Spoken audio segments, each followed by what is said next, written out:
عاشورہ کی فضیلت۔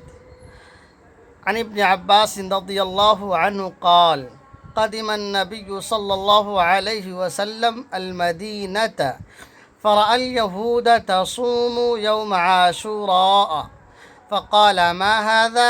قالوا هذا يوم صالح، هذا يوم نجى الله بني إسرائيل من عدوهم فصامه موسى، قال فأنا أحق بموسى منكم فصامه وأمر بصيامه۔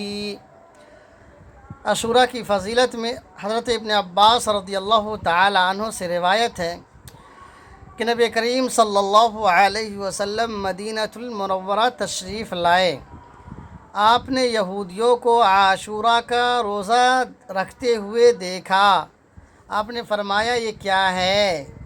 یہودیوں نے کہا کہ یہ اچھا دن ہے، اور کہا کہ یہ وہی دن ہے جس دن اللہ تبارک و تعالی نے بنی اسرائیل کو ان کے دشمنوں سے نجات دی تھی۔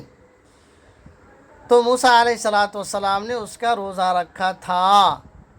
نبی کریم صلی اللہ علیہ وسلم نے فرمایا میں موسیٰ علیہ السلام کے سلسلے میں تم سے زیادہ حقدار ہوں۔ چنانچہ آپ نے روزہ رکھا اور لوگوں کو یعنی صحابہ کرام رضی اللہ تعالی عنہم اجمعین کو اس کا روزہ رکھنے کا حکم فرمایا۔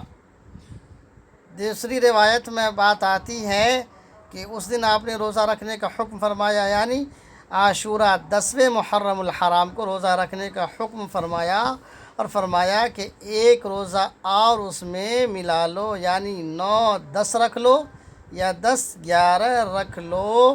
تو آپ صلی اللہ علیہ وسلم نے مزید ایک روزے کا اس میں اضافہ فرمایا۔ انشاءاللہ اگلے ویڈیو میں اس روایت کو بیان